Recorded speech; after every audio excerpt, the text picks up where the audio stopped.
teman-teman semua. Baru kesempatan ini kita bisa bertemu kembali, dan dengan Mbak Bunga mungkin baru bertatap muka langsung. Pada pertemuan press conference hari ini itu kami hadir adalah Mbak Bunga sendiri.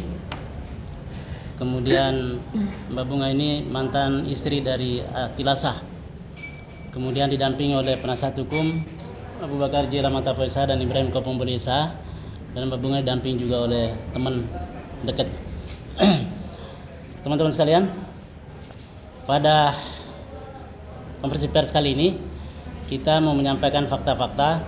Ada 3 hal. Pertama adalah perceraian, mungkin semua sudah tahu. Kemudian akibat hukum dari perceraian itu, dan kemudian berapa dampak yang menyertainya. Antara lain ada pengerusakan, ada KDRT, kemudian ada perkara pengerusakan, kemudian ada membawa atau mengambil melarikan anak dari kuasa sah Mbak Bunga. Nah, 3 hal itu yang kita akan sampaikan. Pertama, jadi kita mulai dengan kami memberikan pemaparan sedikit sebagai pengantar, kemudian Mbak Bunga akan mencoba menyampaikan kondisi terakhir pasca anak dibawa pergi dengan cara paksa, dan bagaimana apa akibatnya bagi Mbak Bunga sampai dengan hari ini. Jadi saudara-saudara sekalian, Mbak Bunga dengan Tilasah sudah bercerai tahun 2020 Desember, sudah putus dengan perkara nomor 3457 PDTG 2020 Pengadilan Agama Jakarta Selatan tanggal 3 Desember 2020. Kemudian diputuskan tanggal 21 Januari 2021. Pada dasar perceraian, sebagaimana pernah kami sampaikan bahwa memang ada perilaku yang menyimpang dari mantan suaminya. Selain agak kasar, juga suka berkata kasar, dan kemudian selalu menghina kepada Mbak Bunga dengan kata-kata yang tidak baik, dan itu dilakukan di hadapan anak-anak. Selain juga yang menjadi korban adalah orang tua sendiri, bapak ibu dari Mbak Bunga, sehingga itu yang kemudian melatar belakangi untuk gugatan cerai itu terpaksa harus dilakukan. Kata-kata kasar antara lain adalah bahwa Mbak Bunga dicaci maki dengan kata-kata pelacur. Kemudian orang Sunda itu sundal, orang tua Sunda itu rata-rata semuanya hampir pelacur. Kemudian kepada orang tua ibu, kepada bapak juga, kepada ibu juga, bahwa mulut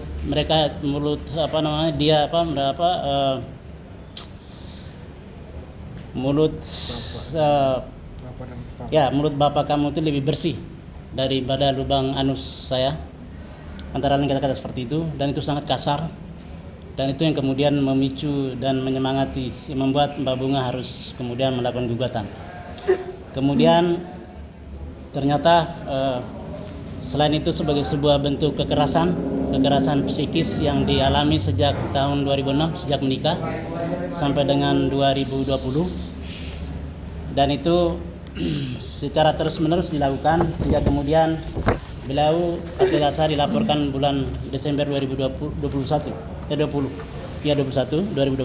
dan itu laporannya adalah kekerasan psikis pasal 45 Undang-Undang KDRT.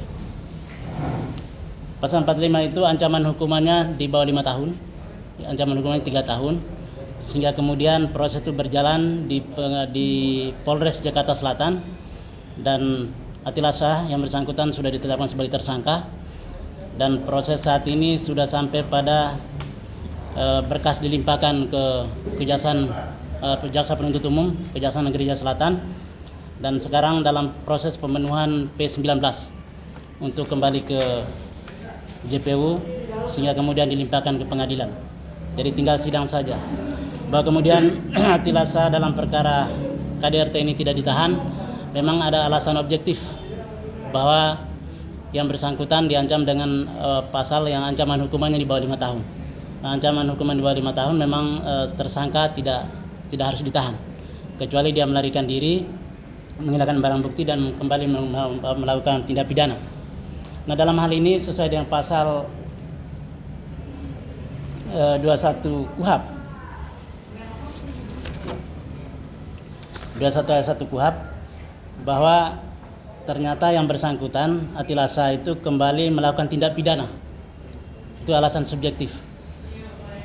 Tidak melarikan diri betul, tidak menghilangkan barang bukti barangkali karena penyidik sudah bekerja, tetapi mengulangi perbuatan pidana itu dilakukan oleh saudara Atilasa, yaitu antara lain merusak pintu pagar dengan merusak gembok.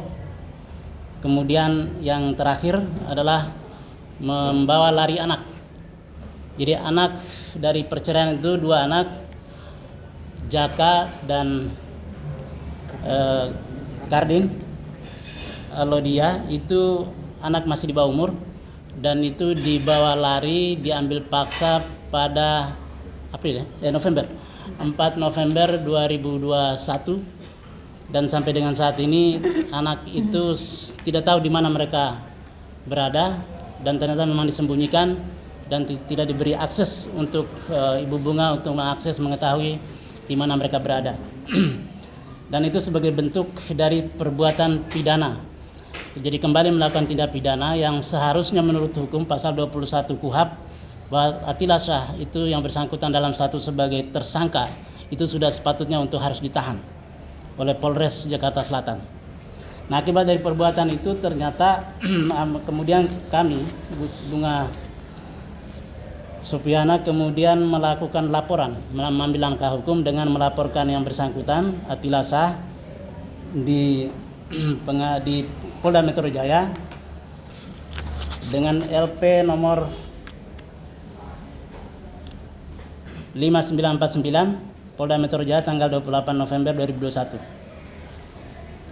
Jadi yang bersangkutan kembali melakukan tindak pidana dengan nyata melanggar pasal 59 junto pasal 83 Undang-Undang Anak tentang dan kemudian melanggar pasal 30 KUHP tentang membawa lari anak dari kuasa sah. Yang dalam pasal itu menegaskan barang siapa dengan sengaja melarikan anak, menarik seorang yang belum cukup umur dari kekuasaan yang sah menurut undang-undang ditentukan atas dirinya atau dari pengawasan orang yang berwenang untuk itu diancam dengan pidana penjara paling lama 7 tahun. Jadi saudara sekalian, laporan KDRT di Jakarta Selatan dikenakan kepada saudara Atilasa dan sekarang sebagai tersangka itu dikenakan pasal KDRT ancamannya 3 tahun penjara. Tapi kalau di Polda ini dengan membawa lari anak dari kuasa sah itu ancaman 7 tahun penjara. Sehingga berdasarkan pasal ini yang dipakai, maka delik ini bisa kemudian alasan objektif yang bersangkutan bisa ditahan ketika dikenakan sebagai tersangka. Nah, sekarang dalam tahap proses penyidikan perkara ini setelah dilaporkan dan itu dilakukan penyelidikan dan setelah dikumpulkan berbagai bukti dan dilakukan gelar perkara di Polda Metro Jaya oleh penyidik, dan ternyata bahwa dari pasal 330 yang dikenakan itu mengandung unsur pidana perkara ini. Laporan ini ada unsur pidananya, sehingga ditingkatkan dari penyelidikan menjadi penyidikan. Dan saat ini penyidik sedang bekerja untuk mengumpulkan bukti-bukti dan memperkuat bukti dari pendapat ahli dan kemudian beberapa bukti lain. Itu kemudian akan menetapkan tersangka dalam waktu dekat. Jadi sekarang ini memang penyidikan terhadap perkara ini dalam proses di Polda Metro Jaya dan sebentar lagi akan masuk untuk fase berikutnya dari setelah penyidikan adalah menetapkan tersangka. Dan kena yang dilapor adalah 1 orang yang sebagai terlapor, yakni Atilasa, mantan suami Ibu Bunga, maka nyata bahwa potensial untuk yang bersangkutan bisa menjadi tersangka. Gitu. Kemudian dari kami bahwa Pak Atilasa ketika membawa lari anak dari tanggal 4 November 2021 sampai dengan sekarang tidak diketahui di mana tempatnya, di mana ditinggalkan, ditempati. Nah, itu ternyata kemudian berakibat hukum pada anak ini tidak tahu bagaimana nasibnya. Yang kedua, pendidikan anak ini juga menjadi terlantar, dan itu bisa dibuktikan dengan surat teguran dari sekolah, baik Jaka maupun Kardin itu tidak sekolah sejak dibawa pergi itu. Dan kalaupun alasan bahwa karena pandemi kemudian sekolah itu masih online, tapi semua buku-buku dan semua infrastruktur untuk pendidikan mereka semuanya berada di Ibu Bunga. Jadi karena itu dengan membawa pergi anak dari kuasa sah dari ibunya itu sebagai sebuah penelantaran selain melanggar hukum pasal 330 KUHP. Jadi sekali lagi kami sampaikan bahwa yang dimaksud dengan kuasa sah dalam pasal 330 itu bahwa tidak saja ibunya ini sebagai yang diputuskan sebagai hak asuh terhadap dua anak itu, tetapi anak Jaka Tirtasah itu adalah anak yang tidak memiliki hubungan hukum dengan saudara Atilasah, karena dari akte kelahirannya saudara Atilasah tidak memiliki nama dalam akte kelahiran, sehingga saudara yang bersangkutan secara hukum tidak memiliki kuasa terhadap anak itu. Dan oleh karena itu Mbak Bunga dalam hal ini telah melaporkan yang bersangkutan dengan pasal 330 KUHP, di mana pasal tersebut adalah barang siapa melarikan anak dari kuasa sah atau yang mengawasi secara sah, maka itu ternyata melanggar hukum dan diancam dengan hukum penjara 7 tahun paling lama. Itu yang menjadi dasarnya. Selain bahwa Mbak Bunga dalam perceraian itu memiliki hak asuh terhadap baik Jaka maupun Kardin. Saya kira itu yang kami sampaikan, dan untuk selanjutnya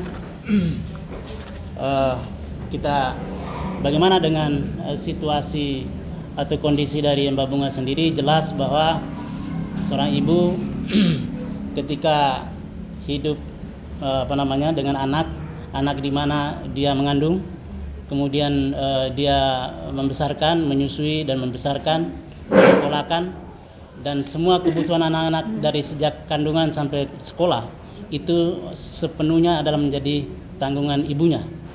Pak Atilasah boleh dikata hampir tidak sampai pada titik itu untuk menafkahi anak-anak itu, sehingga itulah kemudian sangat disayangkan, dan itu kemudian membuat Ibu Bunga itu sedih.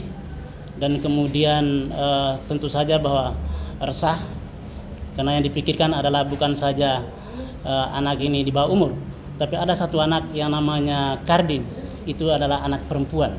Meskipun pergi dengan bapaknya, tetapi tetap saja menjadi pikiran tetap menghantui dari seorang ibu, akan merasa sedih, gelisah, gundah gulana. Itulah yang dirasakan oleh Ibu Bunga.